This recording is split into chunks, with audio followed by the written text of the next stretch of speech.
Bungie have laid off 17% of their workforce, over 200 people, and many reports are now coming out from employees, current and former, and that the entire way that the studio has been run for the last few years is short of an S show, let's say, for quite some time. And the last 2 years in particular have been very rough, with various big bets not paying off.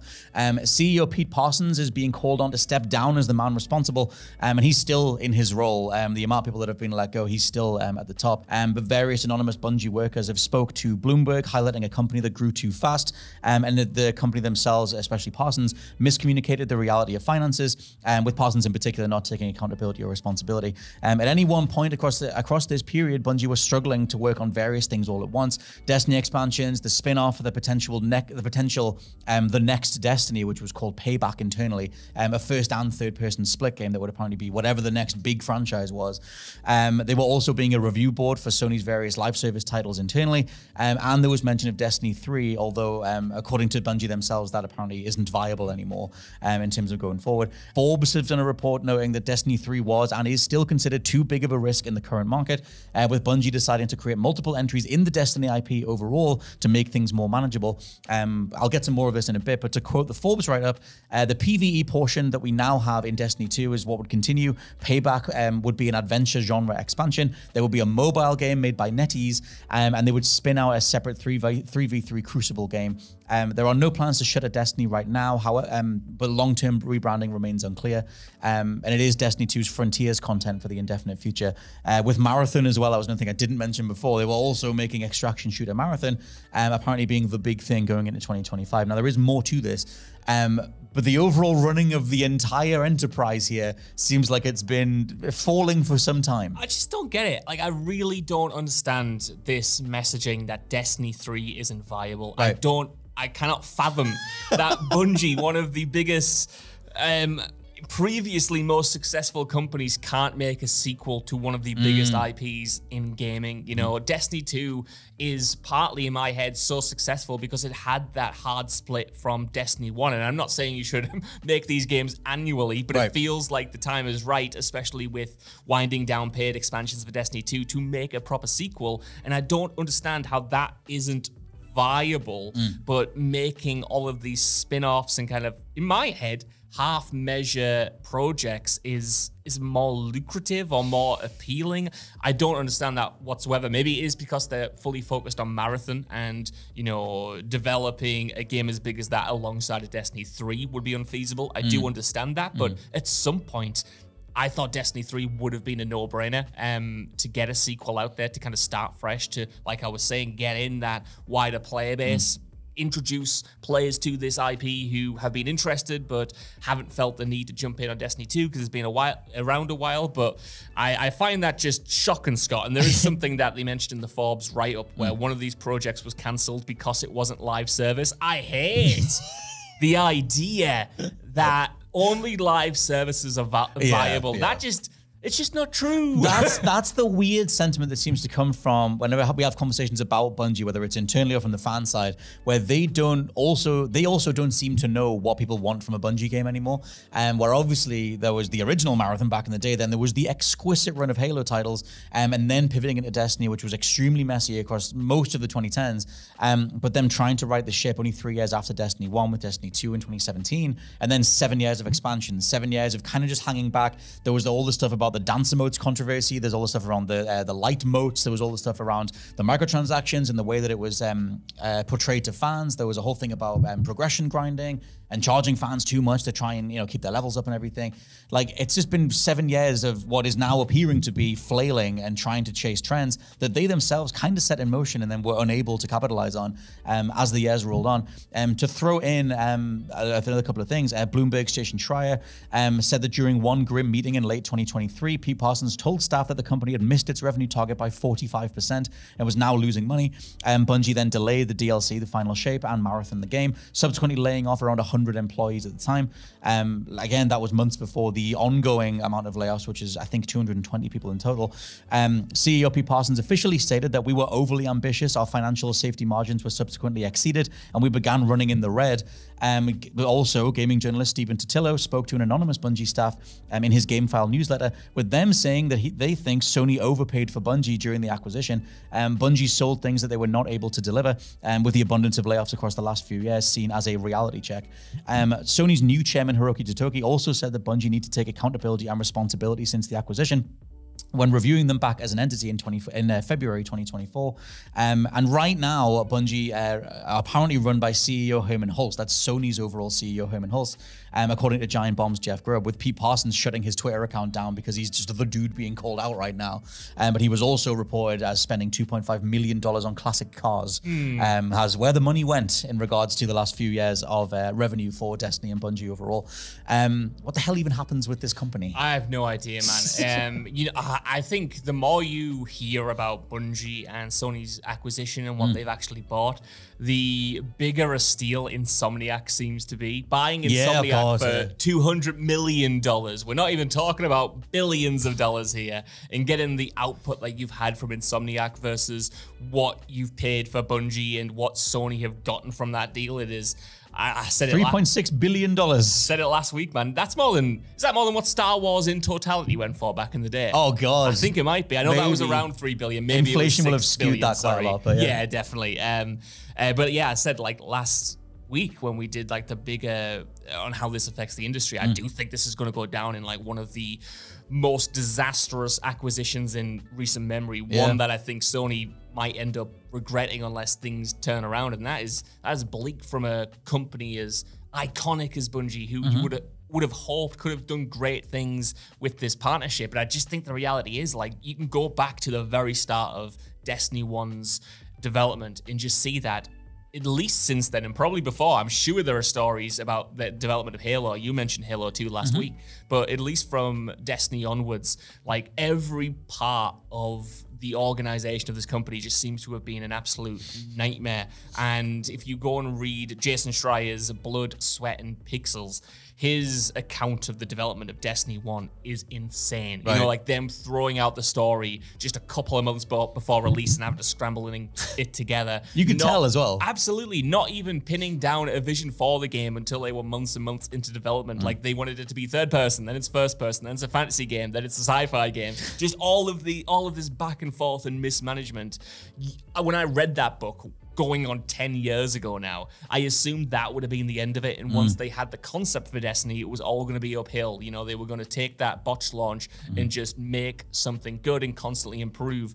But that's clearly not been the case. It's clearly been 10 more years of similar mismanagement, stretching themselves too thin, greenlighting too many projects, not thinking that anything but a live service that makes the most amount of money is viable. And that is just like, what, like you said, what has gone on there? There's also the bit in the Forbes report where internally Pete Parsons would refer to the Bungie magic, which is a thing that keeps getting trotted out during all the downfall of Anthem and the downfall of Mass Effect Andromeda. There was the BioWare magic, mentioned internally in terms of a term just being like, don't worry, it'll all come together at the end because it has done previously.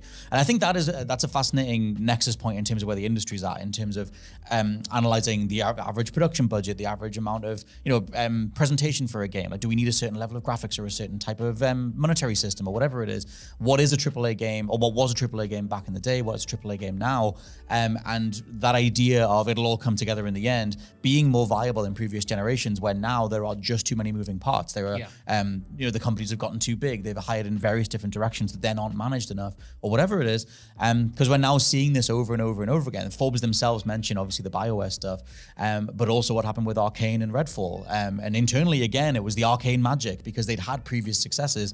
And if you're talking about studios that had previous successes, Bungie are the absolute kings of that. In terms of how absolutely massive Halo was. And that just isn't enough of maybe that was enough of a thing to get the acquisition over the finish line and everything. But where they are now just seems to be floundering. Like, Destiny will stay online, people can keep playing it, but the future plans aren't there anymore. Many key creatives have now left. Some people are being folded into Sony, but the way that it's gone, and it just seems to be the case over and over again, that the more anonymous employees discuss what happened, the more you find out that it was a bit of a clown show. I do think, in part, it might be, and this is just pure speculation, pure wild speculation on my behalf, is that Bungie hasn't had to sort of look inwards and have a bit of a reality check. And I'm hesitant to say that, especially in in an era now where that kind of reality check and hitting that kind of barrier for failure results in studio closures and layoffs. But I'm looking at other studios that have sort of ran into a similar position and then tried to bounce back. You know, you mentioned BioWare there with the BioWare magic, you know, release Andromeda, release Anthem, and now we're back to a single player focus with the next Dragon Age, and hopefully that works out well for them. There's the likes of CDPR, you know, they hit a real low with the launch of Cyberpunk 2077, and they claw their way back because they look at what they were doing wrong and say, we cannot do that again. We need to change our approach to development. And now Bungie seem to be doing this, but rather than learning from the issues, seem to be just trying to continue doing what they're doing while getting the number of their revenue up by laying people off and just saying, well, it's fine. If we commit to our vision, if we stay dedicated to this Bungie magic, it will work out in the end. You got to realize that it is, like you said, that's not how it works anymore. No. And I think if they, I don't know, were able to properly reassess the issues at the top of that company, the management, maybe they could move on. But I don't see how these short-term quote-unquote fixes from their perspective of layoffs and canceling projects are going to work if you still have that mentality that has made the company decline for the past 10 years. I'm so curious as well, like that whole idea, the last 10 years, the vision that they had, the 10-year contract, and the way that was all going to pan out. We've got this whole new world, this whole new vision for a lore that's going to be this incredible thing. And obviously back in the day, the controversy was that most of the lore was on the Grimoire cards that you would just view in loading screens, or you'd have to go to Destiny's own website to view it. I'm curious from the Destiny hardcore that have been there every day, every week, every month kind of thing for the last 10 years, because I've dipped in and out. Like I kept up with it a lot across let's say the first half of its entire lifespan now. I'm curious, for those who have been there since the beginning, does it feel like a satisfying journey? Does it feel like a 10-year plan? Does it feel like they knew what they were doing the entire time? Yeah. Can you see the milestones they were hitting in amongst the mess? Like, you know, does it feel worthwhile? Because I feel, my satellite view of it is that actually, yes, it will be, because I think a lot of people, when they get bolted onto a live service model that has any whiff of narrative, will enjoy that ride. Yeah. But there are so many ups and downs, mostly downs, it seems, in regards to the expansions. But they ended on a positive with the final shape. But in terms of the way that it has been managed, and trying something as ambitious as a 10-year plan, you know, is this going to be a model that gets tried again? Not by them, but overall, like you can see the impetus of live service stuff and everything else. I wonder if overall the Destiny plan is a failure or not. I don't know if they even know. I don't know if they know what they want. Like if you look at the, I'm struggling for the exact details now. It was definitely in the Schreier write-up from a few years ago. If you look at that contract that they signed with Activision back in the day, that was mad, because it was essentially asking for annual releases, not of necessarily Destiny games, but I'm pretty sure the schedule was a mainline Destiny game, a major sequel, a mainline Destiny game. And obviously that didn't eventually happen, and they pivoted, and apparently they constantly missed internal milestones with Activision and then eventually went independent. But like, if you're Bungie and you have these visions, why do you sign that contract in the first place? And then when you go independent and you celebrate it again, why do you then sign with Sony? Like those business decisions and the direction of the company that comes from those business decisions has always felt so just haphazard. Like you talk about the 10-year plan, and that's definitely what they talked about back when they launched Destiny 1. This is going to be a game we support for 10 years. And then we reboot it with Destiny. And then Activision wants a Destiny 3, 4, and 5 over the next 10 years with a bunch of expansions on top. Oh my God, why have we committed to doing this when we can't follow through in it? And then, okay, it doesn't matter. We're going to go independent. We're going to take the rights to Destiny. We're going to do what we want. Oh, but Sony's made us an offer we can't refuse, and we're going to go over there. But oh my God, now we're missing milestones over there as well, because they want us to be more accountable. And that just like constant like deflection, and we're going to jump over here, and we're going to celebrate when we're away from Microsoft, then we're going to celebrate when we're away from Activision, then we're going to celebrate probably when they inevitably break up from Sony. It's crazy. Well, like, right, because I was just looking at the release date of the original Destiny. I knew it was 2014, but it's September. So it's like, we're coming up on the 10th year anniversary. It'll be interesting to see what comes out of Bungie back then, when we get to that. Whether they do some sort of 10-year video celebration thing and try and roll together what the journey of Destiny, the amount of stories that you'll probably get from, anonymously, but from people who have been there through most of it. Because there are, like I said before, lots of highs and lows. But like you said, when they got out of their Activision contract, they were reportedly popping champagne corks and freaking out and really getting excited excited. And then internally, or on the fan side, sorry, there was a groundswell of positivity, being like, oh, the following content updates were great. Like, you know, they managed to deliver way better stuff, and they weren't monetizing the fan base so much.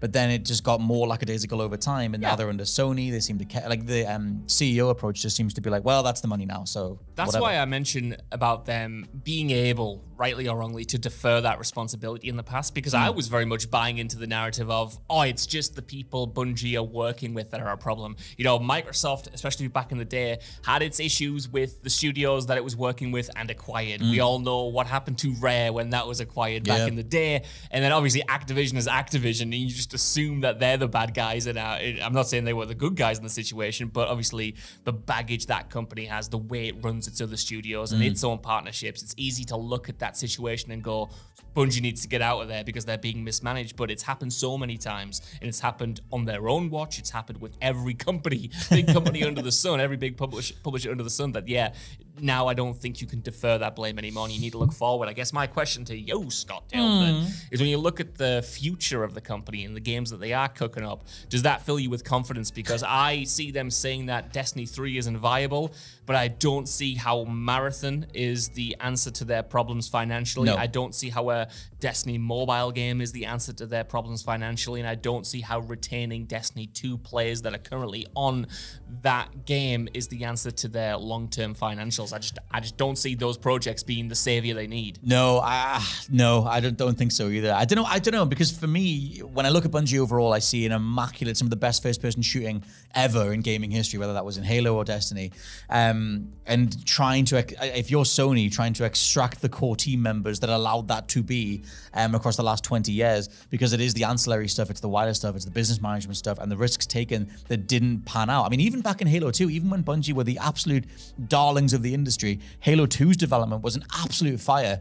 You know, that predates the rise of social media, or the you know, even broadband connections or whatever it is, being able to just show you a video of what's going on as that was rolling out. But the amount of stories that came out of that time period showed that this scrappiness was around even back then, but the execution was so strong, and obviously that built into Halo 3, which then, you know, sold even better and was I would say a defining moment in gaming history. But the core individuals at the heart of those development cycles, is there a way to get them across? Because I don't have the names of the specific people, but there are various storytellers and people who were running various narrative teams and were heads of those different divisions who have left altogether. Some people have been folded into Sony, some people have stayed behind at Bungie, but that idea of the Bungie feel, that is assumedly made up of these various teams, whether it's art direction or gameplay feel or whatever it is. And I don't like, extraction shooters ain't it. Like, they're not the new battle royale. They're not the new thing.